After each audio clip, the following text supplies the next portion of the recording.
Alors, j'espère que vous êtes bien. C'est déjà quelque chose de pouvoir venir au culte dimanche matin. On a des choix, hein? On peut faire la grâce matinée, mais non, on veut être ensemble pour louer le Seigneur.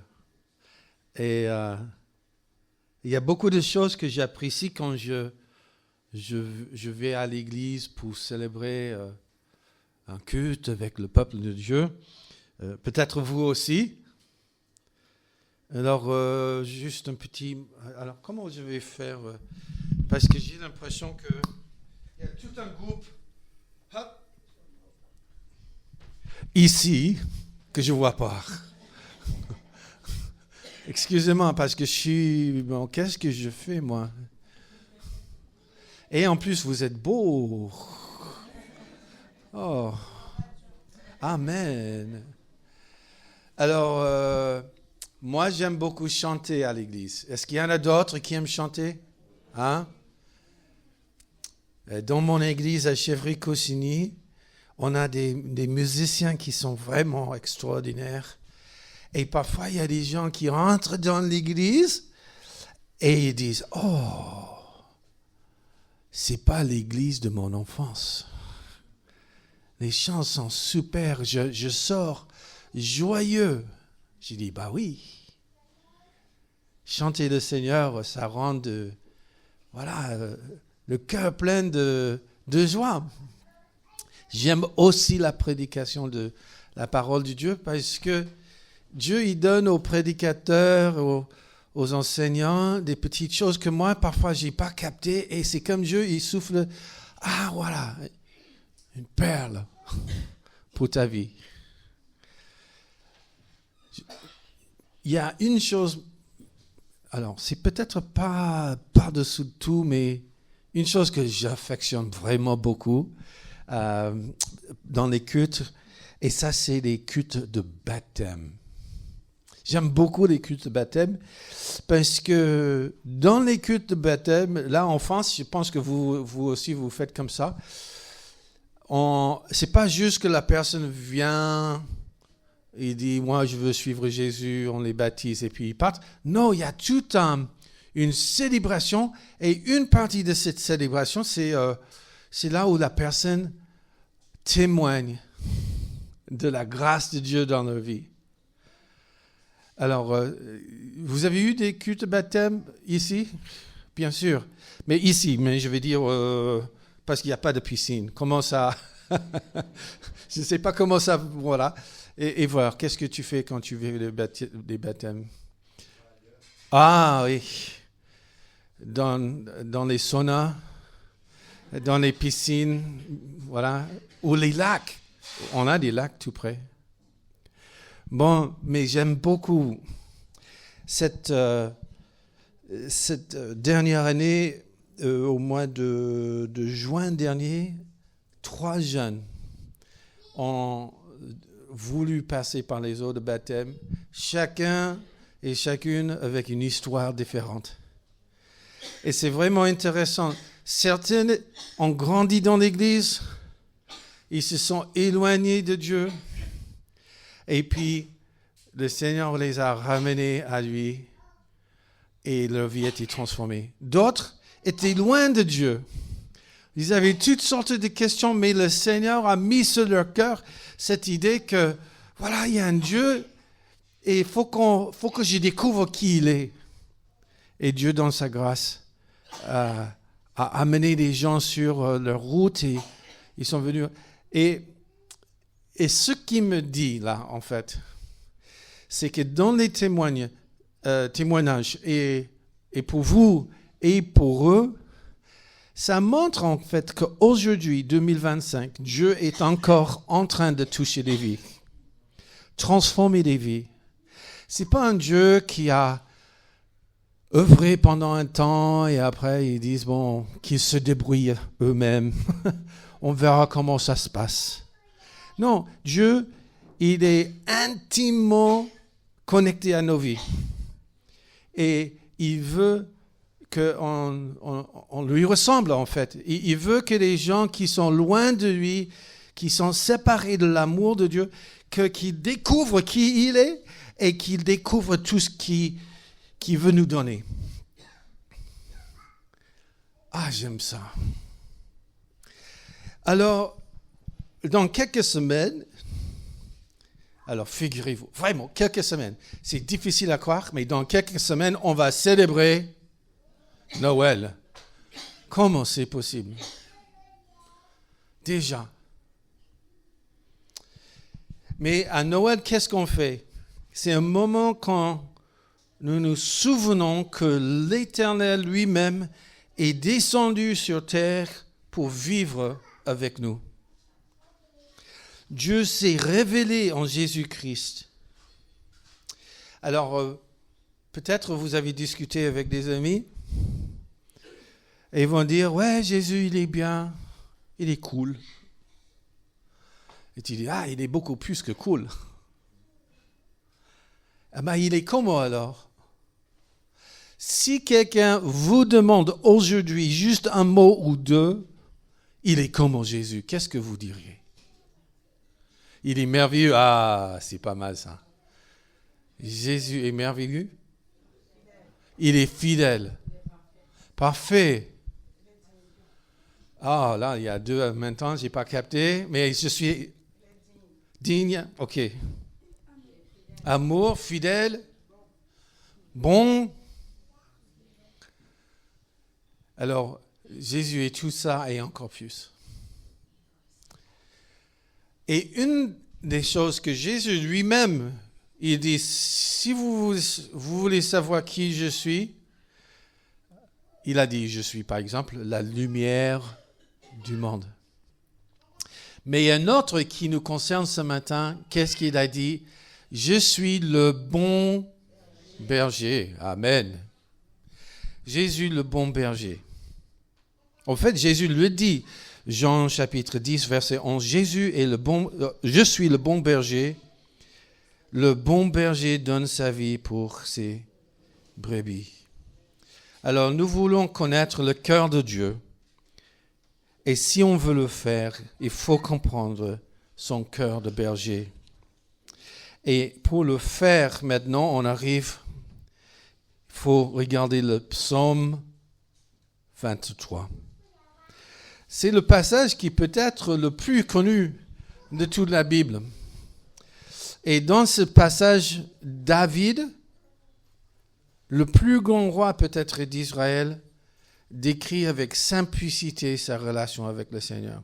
Alors je propose qu'on se lève pour lire ensemble à haute voix le psaume 23.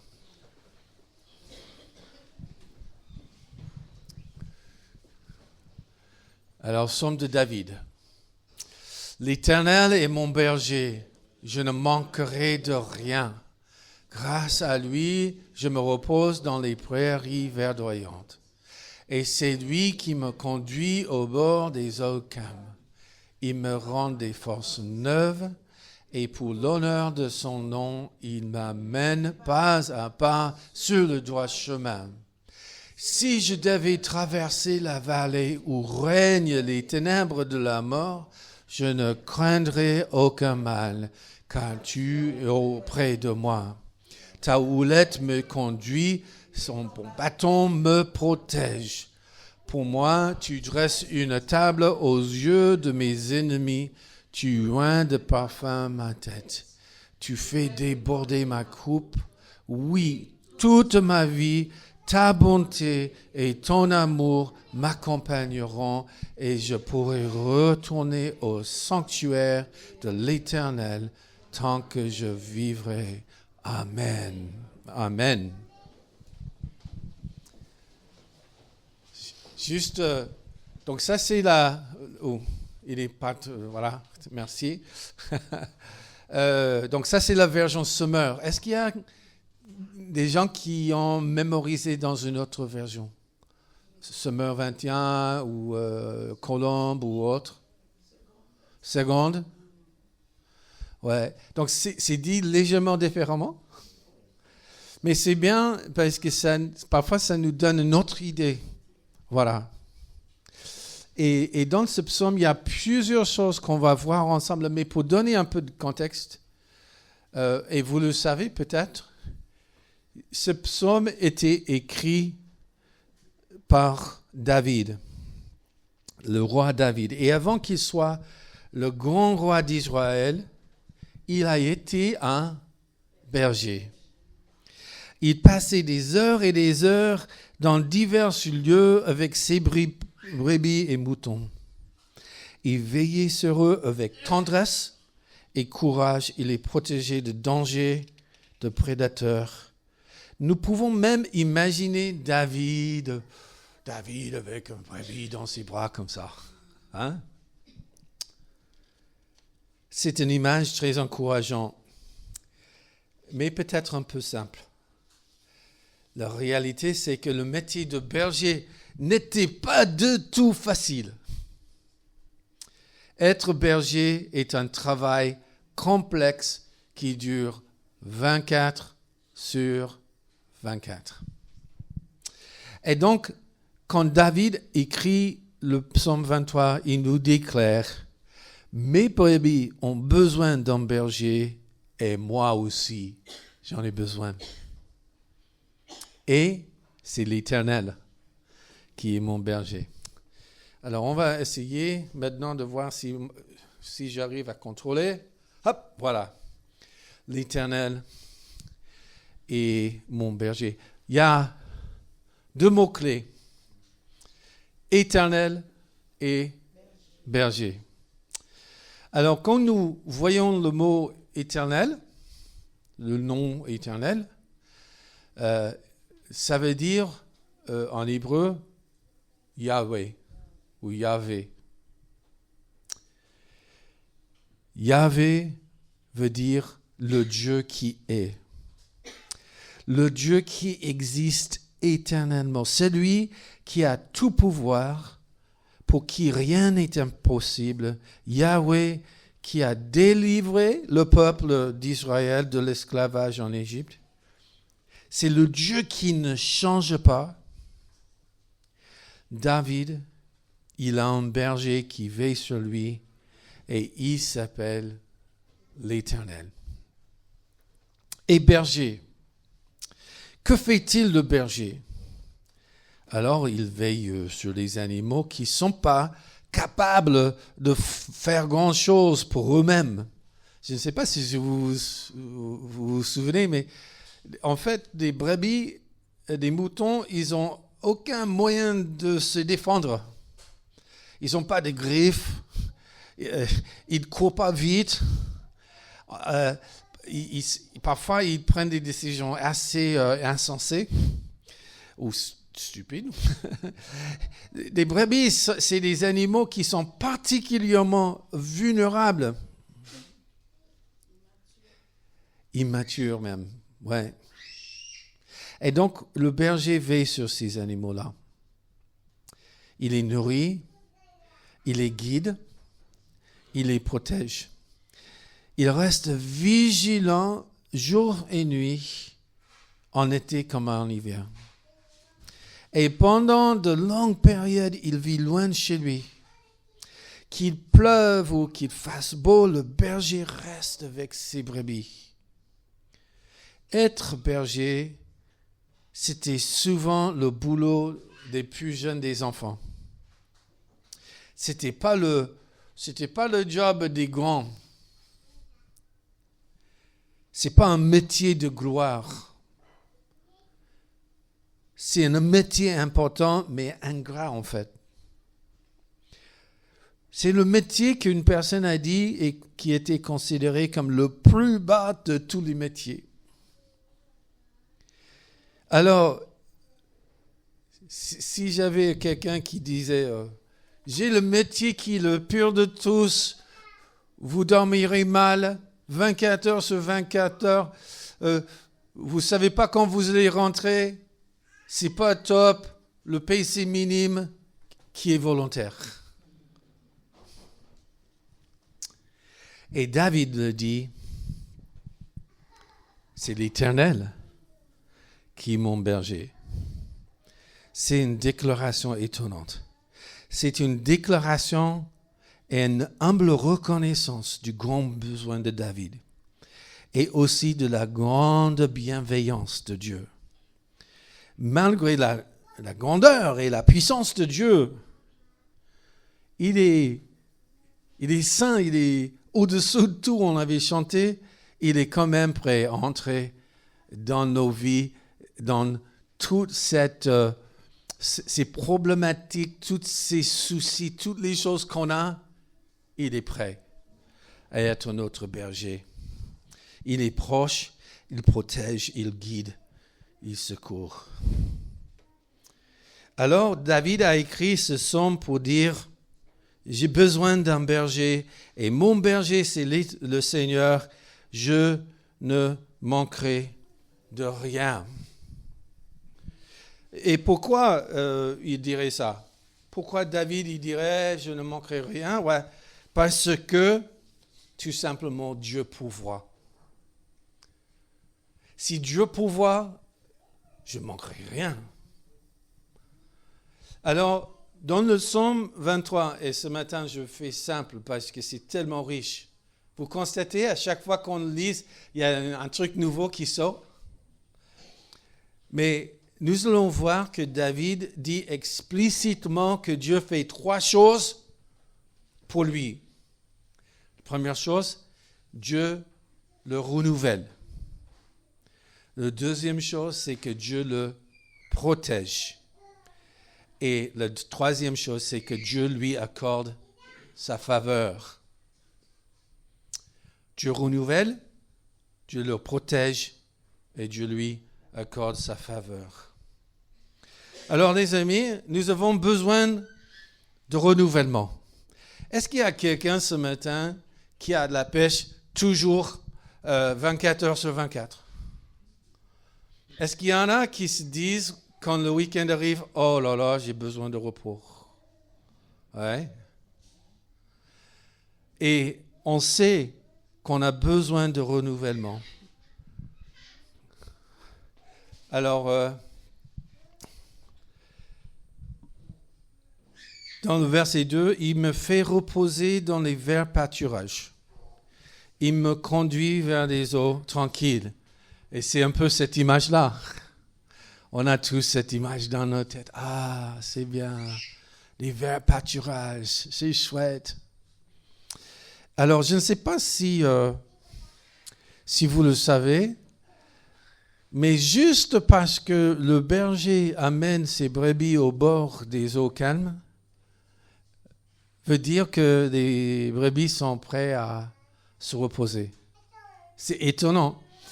Juste parce qu'ils sont là, cela ne peut pas dire qu'ils vont profiter de ce cadre merveilleux. Est-ce que vous avez noté que dans vos vies aussi, parfois, il y a des soucis, il y a des choses qui se passent, et il suffit de juste un petit truc dans la vie qui gâche toutes les vacances, ou qui gâche le week-end. Et on dit, mais mince, je ne me suis pas reposé après tout. Alors, il y a un gars qui s'appelle Philip Keller. Est-ce que vous avez entendu parler de lui? Alors, Philip Keller, c'est un écrivain qui lui-même était berger pendant 8 ans. Il a écrit un petit livre, c'est dans mon sac là, si tu peux prendre ça, devant. Voilà. Excusez-moi, j'aurais dû prendre ça. Non, si? Ah ben non. Ok, je ne l'ai pas. En tout cas, ce livre s'appelle Un berger regarde le psaume 23. Est-ce que vous avez lu ça avant? Là, je vous dis, allez tout de suite sur Amazon ou la librairie chrétienne et procurez-vous ce livre. Je gagne pas un centime, mais c'est tellement riche. Ce pasteur qui était berger, qui nous donne vraiment des choses qui ouvrent nos yeux, en fait, sur l'amour de Dieu. Et voici ce qu'il dit concernant donc ce repos que Dieu nous promet. Il dit ceci. « Les moutons ne se couchent pas facilement. En fait, il est presque impossible de les faire coucher si 4 conditions ne sont pas remplies. En raison de leur timidité, ils refusent de se coucher s'ils ne sont pas libérés de toute peur. En raison du comportement social au sein du troupeau, les moutons ne se coucheront pas s'ils ne sont pas à l'abri des frictions avec d'autres animaux de leur espèce. S'ils sont tourmentés par des mouches ou des parasites, les moutons ne se coucheront pas. Et ce n'est qu'une fois débarrassés de ces parasites qu'ils peuvent se détendre.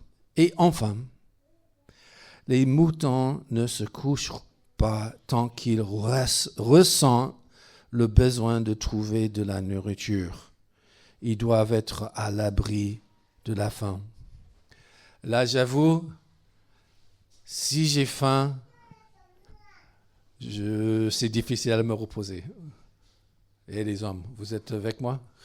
Ben oui.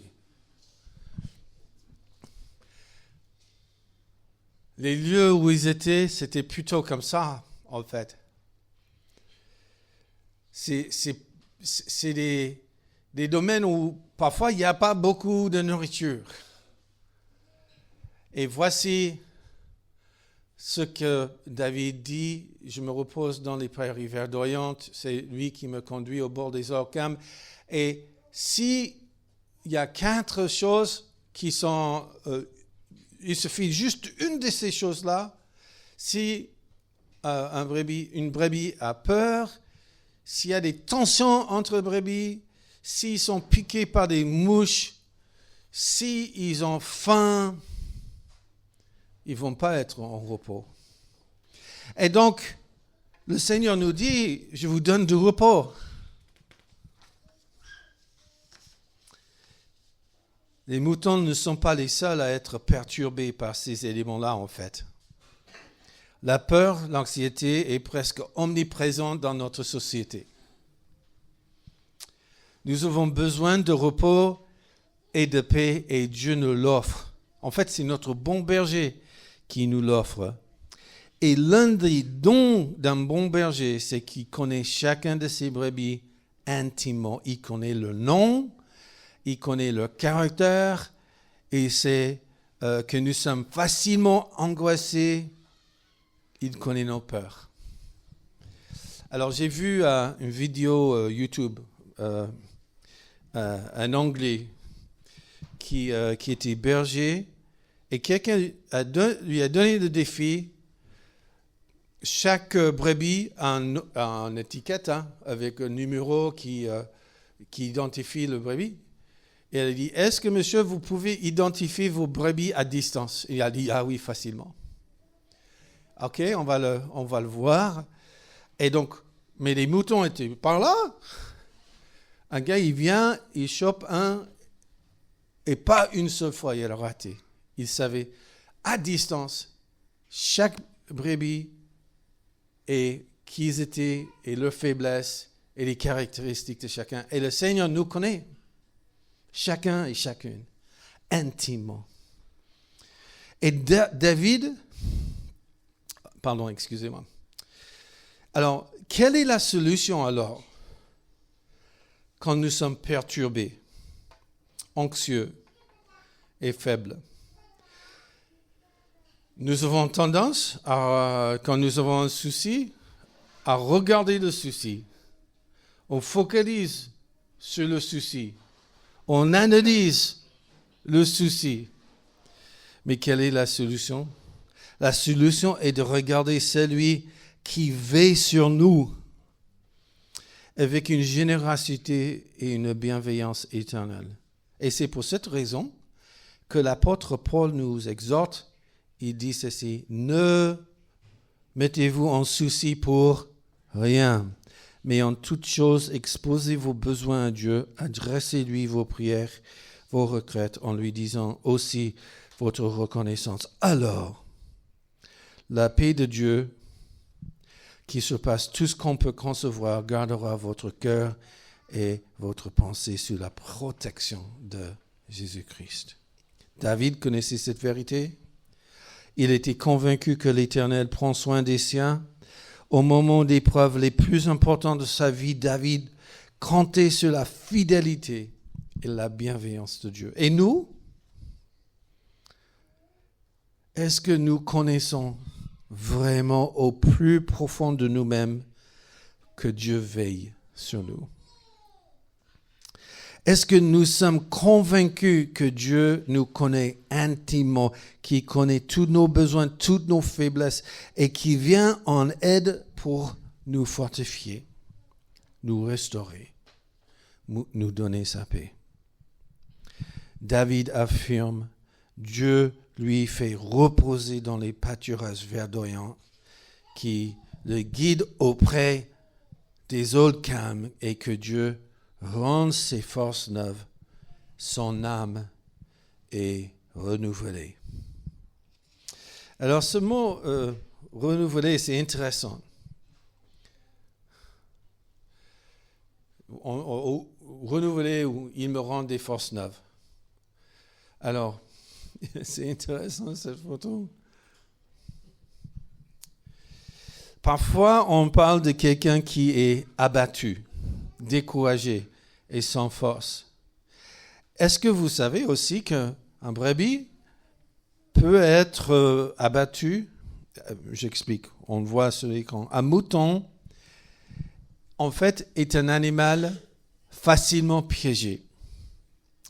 Parfois, quand il se repose, il se met dans un petit creux, comme ça. Voilà. C'est un nid, en fait. Il s'y repose. Mais s'il ne fait pas attention, à un moment donné, avec ses mouvements, ses pieds ne toucheront plus la terre. Et à ce moment-là, il n'est plus possible de se remettre toute seule sur ses pieds. Il peut gigoter dans tous les sens et cela ne fera rien. Le danger, c'est qu'en fait, si quelqu'un ne vient pas en aide assez vite, il risque de mourir. Et je ne comprends pas exactement tout l'aspect biologique, mais je pense qu'il y a deux choses. D'abord, interne, il y a des gaz qui s'accumulent, etc. Et donc lui-même, il peut mourir comme ça. Et aussi, vu la chaleur, et aussi vu sa vulnérabilité avec les ennemis autour, s'il reste comme ça, il va mourir. Alors, qui sont les moutons, en fait, qui sont le plus susceptibles à se retrouver dans cette situation? Ah, les fragiles. En fait, les fragiles, il se peut. Mais en fait, ce sont des moutons les plus gros et les plus forts. Parce qu'ils se sentent bien, ils s'éloignent du berger. Et s'ils s'éloignent un petit peu du berger et pensent qu'il n'a aucun besoin de lui, ils se trouvent piégés et en grand danger.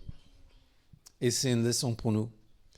Nous pouvons croire que nous sommes forts, capables, en sécurité, mais nous nous éloignons du bon berger, alors on risque de nous trouver en danger.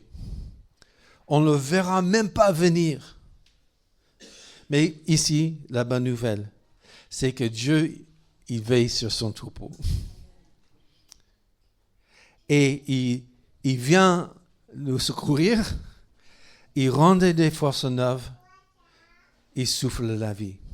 Alors, ce matin, j'ai une bonne nouvelle pour vous. Dieu vous voit. Il voit vos vies, nos circonstances, les détails, nos finances, la famille, tout en fait. Il nous voit. Et il n'est pas loin. Et on peut se sentir complètement accablé, incapable de sortir des situations difficiles. Dieu n'est pas loin. Il veut restaurer votre âme. Il veut vous remettre sur pied. Il peut le faire. Il veut le faire. Alors, David, il dit dans le psaume qu'il compte sur Dieu pour lui montrer le chemin à prendre. Notre berger nous le montre pas avec une doigt. Il ne dit pas comme ça. Ah, tu veux me suivre? Le chemin, c'est par là-bas. Il ne fait pas comme ça. Qu'est-ce qu'il fait? Il dit, moi, je vais sur le chemin et je vous appelle à me suivre. Il va sur le chemin avec nous. Le bon berger va, nous le suivons sur le chemin droit. Alors, non seulement nous avons besoin de renouvellement, mais aussi nous avons besoin de la présence rassurante de Dieu. La vie peut être difficile, douloureuse, mais nous sommes fortifiés par la présence du Seigneur, car il nous protège et nous guide. Et on le voit ici dans le texte, il dit, si je devais traverser la vallée où règnent les ténèbres de la mort, je ne craindrai aucun mal, car tu es auprès de moi. Voilà. Alors, c'est vrai que dans la vie courante, il y a des moments où on dit, mais vraiment, Seigneur, c'est difficile. Et même, je connais déjà des personnes qui sont gravement touchées par le cancer ou autre, et on dit, mais Seigneur, où es-tu? Et bien là, il est là. Il est auprès de moi. Et après, il dit que ta houlette me conduit et ton bâton me protège. Le berger, David savait, doit de temps en temps conduire son troupeau par les chemins un peu plus difficiles que d'habitude, parfois même effrayants. Et David a vécu plein de situations où sa vie a été menacée. Et la vallée où règnent les ténèbres de la mort, ça nous fait peur. Mais David nous rappelle que notre bon berger est auprès de nous. Il ne nous quitte pas. Et par ses outils de berger, il nous conduit. Par la houlette, il veille à ce que nous n'écartons pas du chemin. Et par son bâton, il nous protège de danger. Alors, j'ai cherché pour des images pour montrer ce que c'est une houlette, un bâton. Est-ce que vous voyez clairement dans votre tête ce que c'est un bâton ou une houlette? Un peu? Moyennement. Voilà. Donc, souvent, la houlette, c'est une espèce de bâton, mais avec un crochet comme ça. Et c'est là où, si le berger il a besoin de guider une brebis comme ça, il peut faire ça. C'est comme une canne. Mais une grande, voilà. Mais le bâton, ça c'est quelque chose qui peut être comme ça. Et qui est fait d'une branche qui sort du sol et qu'il taille toutes les racines autour et donc il y a un boule là dans le sol. Donc il y a un côté qui pèse plus que l'autre et il peut le jeter comme ça. Et en fait, c'est une arme. C'est une sorte d'arme. Et donc, quand il dit par son bâton, il nous protège. Protège de quoi? Toutes sortes de dangers. Le bâton, en fait, c'est un symbole de la puissance, de l'autorité et de la défense du berger. Et quel était pour David le bâton? En fait, on voit cette image à plusieurs reprises. Il parle de la parole de Dieu. La parole de Dieu qui a de l'autorité. Dieu dit quelque chose et d'un coup, tout ce qui est flou devient clair. On ne sait pas par quel chemin aller. Il y a des options, il y a des vérités, quelle vérité prendre, etc. La parole de Dieu nous explique comment Dieu voit les choses. Autorité, clarté dans la confusion des temps. Le bâton aussi sert comme un outil de discipline. Alors, il y a de temps en temps, il y a des brebis qui sont têtues. Est-ce qu'il y a des brebis un peu têtues dans la pièce? Non, ne levez pas vos mains. OK. Mais si un brebis, il veut s'éloigner du troupeau parce qu'il veut faire sa tête et il veut faire ce qu'il veut, alors qu'est-ce que le berger va faire? Il va prendre le bâton et... Eh bien, brebis, ça revient.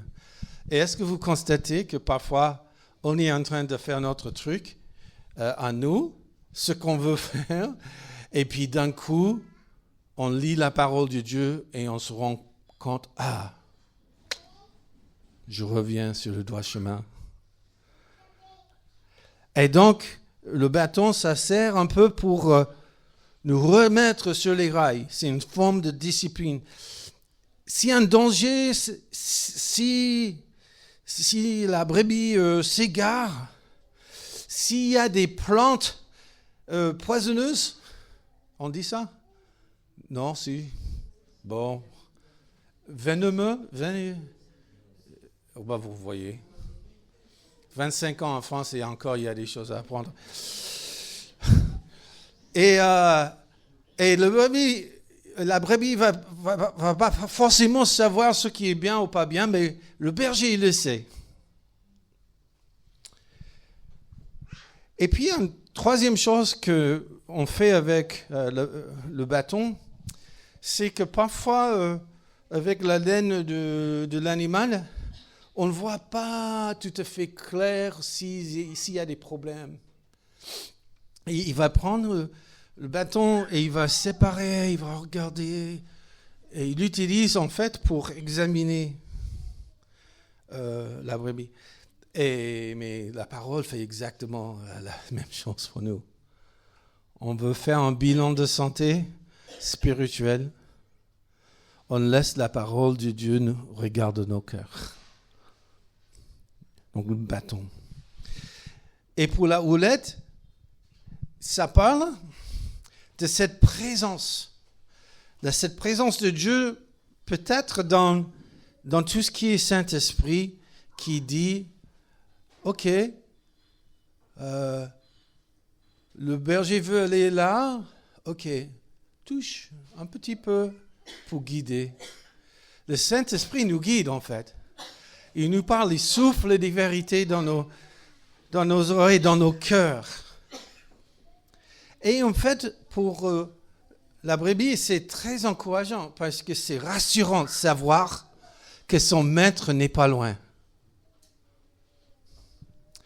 Et donc, imaginons que ces brebis-là vont avec le berger dans les endroits qui sont un peu dangereux, les vallées où règnent les ombres de la mort et tout ça.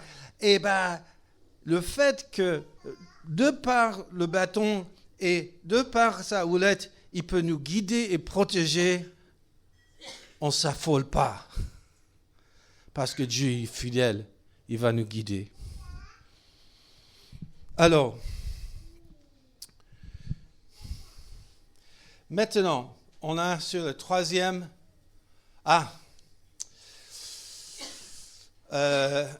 On va regarder ça plus tard aussi, mais une chose là où il faut qu'on reconnaisse, c'est qu'en fait, on a aussi des ennemis.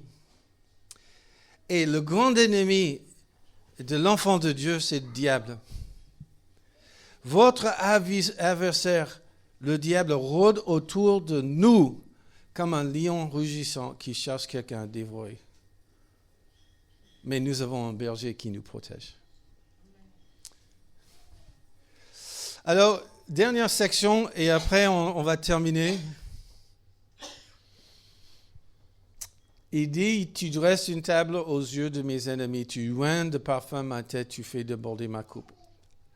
Alors, certains vont dire, il dresse une table, comme on dresse une table dimanche après-midi quand les invités arrivent à la maison. C'est pas mal comme image. Imaginons qu'on soit là avec le roi et il dit, voici une place privilégiée que j'ai pour toi. Ah, c'est pas mal. Mais je ne suis pas sûr que c'est ça l'image, en fait.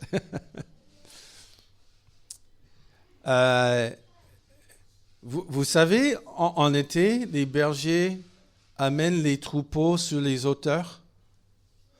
Et apparemment, là où il y a toutes ces champs, qu'est-ce qu'on dit c'est des pâturages verdoyants. Là, en haut, apparemment, ça s'appelle aussi des tables. Et ce qui est intéressant, c'est que en fait, le boulot du berger, c'est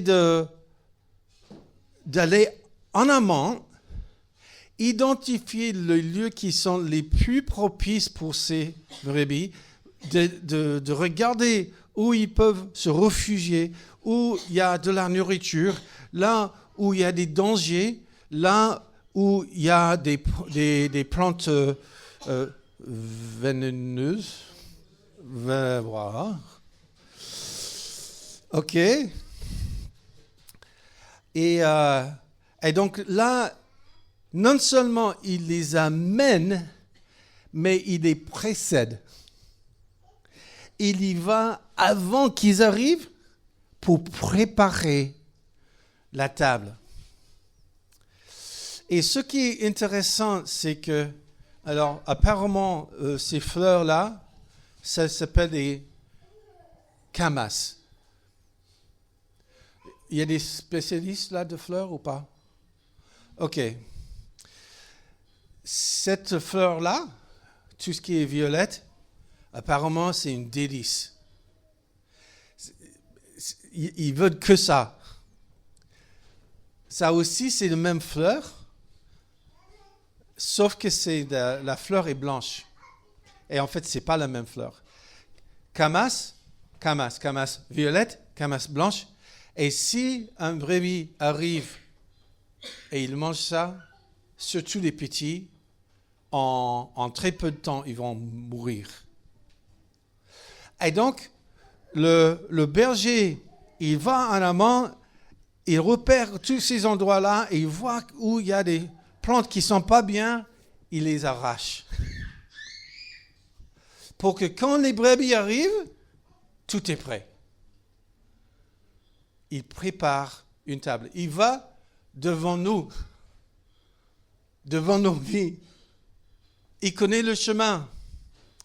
Il a déjà préparé des choses pour nous. C'est pas mal.